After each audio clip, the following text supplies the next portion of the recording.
వాసంతి అనే అమ్మాయి కనపడడం లేదని చెప్పి దాదాపుగా 6 రోజుల నుంచి వారి కుటుంబ సభ్యులు, పోలీసు వాళ్ళు కానీ, గ్రామస్తులు కానీ అందరూ కూడా గాలించడం, రాష్ట్ర వ్యాప్తంగా ఈ విషయం ఒక సంచలనాన్ని రేపడం కూడా మనకందరికీ కూడా తెలిసినటువంటి విషయమే. 3 మైనర్ యువకులు ఆ అమ్మాయి పైన అఘాయిత్యానికి పాల్పడి హత్య చేసినారు అని చెప్పి బయటంతా కూడా వినికిడి.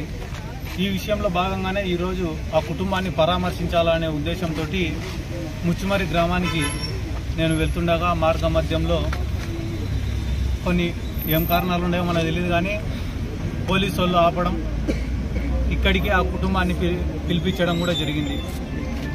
వాస్తవానికైతే గాన ప్రభుత్వాన్ని విమర్శించాలనో లేకుంటే గాన పోలీసు వ్యవస్థను నిందించాలనో ఎవరినో ఏదో ఇబ్బంది పెట్టాలనే ఉద్దేశంతోనో ఈరోజు మేము ఇక్కడికి రాలే. నా సొంత గ్రామం ముచ్చుమరి. ఆ గ్రామంలో నాకు తెలిసిన వ్యక్తులు, నాకు సంబంధించిన వాళ్ళు ఈరోజు వాళ్ళు బాధల్లో ఉండగా పరామర్శించడం అనేది నా యొక్క బాధ్యత అని చెప్పి ఫీల్ అయి నేను ఇక్కడికి వచ్చినానే తప్ప ఇక్కడ ఏదో పొలిటికల్గా దీన్ని ఇష్యూ చేయాలనే ఉద్దేశంతో నేను రాలే.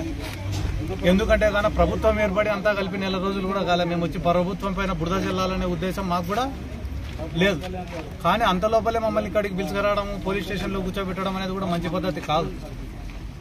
అది ఎవరి ప్రెషర్లు ఉండే ఏం కథనో వాళ్ళు ఆలోచన చేసుకోవాలా. కానీ బీహార్ లాంటి రాష్ట్రాలలో లేకుంటే కానీ మణిపూర్ లాంటి చోటనో, ఉత్తరప్రదేశ్ లాంటి చోటనో ఎక్కడో క్రైమ్ ఎక్కువ ఉండే చోట కూడా ఒక ఆడపిల్లకి ఏదన్నా అన్యాయం జరిగిందంటేనే ఎవరో ఒకరిపై పరామర్శిస్తామంటే గాన పోయి రమ్మని చెప్తారు.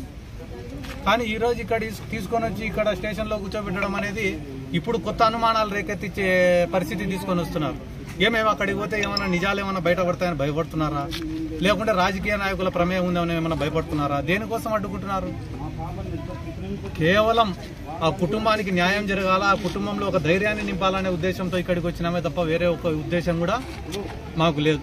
అదే రకంగా ఈరోజు గవర్నమెంట్ను కానీ, ముఖ్యమంత్రి చంద్రబాబు నాయుడు గారిని కానీ, డిప్యూటీ సీఎం పవన్ కళ్యాణ్ గారిని కానీ, హోమ్ మినిస్టర్ అనిత గారిని కానీ మేము కోరే విషయం ఏమరా అంటే, ఎవరైతే ఈ క్రైమ్కు పాల్పడినారో, ఎవరైతే దీని వెనకాలన్నారో వాళ్ళకందరికీ శిక్ష పడే విధంగా మీరు చర్యలు తీసుకోవాలని చెప్పి మేము రిక్వెస్ట్ చేస్తున్నాం, కోరుకుంటున్నాం. ఎందుకంటే గాన ఇటువంటి ఇన్సిడెంట్స్ మళ్ళీ జరగకుండా ఉండాలంటే గాన నిందితులకు శిక్ష పడాలి. గతంలో మీరు తెలుగుదేశం పార్టీ అధికారంలో ఉన్నప్పుడు కూడా ఇదే కర్నూలు జిల్లాలో ప్రీతిబాయ్ అనే అమ్మాయికి కూడా ఇదే రకంగా రేప్కు గురై హత్యకు గురైందని చెప్పి ఒక కేసు నమోదైంది. కాబట్టి ఇటువంటి కేసులు మళ్ళీ పునరావృతం కాకూడదంటే గాన చేసిన వాళ్లకు కఠినంగా శిక్ష పడిన రోజునే మళ్ళీ ఎవరైనా ఇటువంటి తప్పులు చేయాలంటే భయపడతారు. ఇక్కడ వచ్చి వీళ్ళను పరామర్శించేదానికన్నా కూడా వాళ్ళకు న్యాయం జరగడం చాలా ముఖ్యం. 5 రోజులైనా 6 రోజుల తర్వాత మేము ఈరోజు ఎందుకు వచ్చినామంటే చట్టం అనేది ఒకటి ఉంటుంది, పోలీస్ వ్యవస్థ అనేది ఒకటి ఉంటుంది. వాళ్ళు వాళ్ళ పని చేసుకుంటూ పోతుంటారు. ఎవరైతే తప్పు చేసినారో వాళ్ళని శిక్షిస్తారనే ఉద్దేశంతో మేము కూడా వాళ్ళ పని వాళ్ళని చేసుకొనియాలనే ఉద్దేశంతో సైలెంట్గా ఉన్నాం. కానీ కేవలం వాళ్ళల్లో ఆ కుటుంబంలో ధైర్యం నింపాలని మేము ఇక్కడికి వస్తేనే ఈరోజు ఇంతమంది పోలీస్ వ్యవస్థ వచ్చి మమ్మల్ని అడ్డుకోవడం అనేది చాలా తప్పు. ఎందుకంటే గాన ఈరోజు వాళ్ళు ఇంతమంది 100 మంది 200 మంది పోలీసులు వచ్చి మమ్మల్ని అడ్డుకోవడం వల్ల ఏదైతే ఈరోజు సర్చింగ్ ఆపరేషన్ ఆడ కెనాల్లో కానీ, కేసీ కెనాల్లో కానీ, లేకుంటే ఆ పంప్ హౌస్ కాడ కానీ, లేకుంటే కానీ ఎక్కడైనా బూట్స్ పెట్టినారో కానీ అక్కడ వాళ్ళు చేయాల్సినటువంటి సర్చింగ్ ఆపరేషన్ అంతా ఆపుకొని ఈరోజు ఇక్కడికి వచ్చి మమ్మల్ని అరెస్ట్ చేయడమో లేకుంటే లోపల కూర్చోవడం పెట్టడమో ఒక టైం వేస్ట్ పని. పబ్లిసిటీల కోసం రాజకీయాలు చేసే వాళ్ళకి ఇటువంటి తప్పుడు ఆలోచనలు వచ్చి వాళ్ళని రానియకుండా చేయండి అని చెప్తున్నారు అనుకుంటా.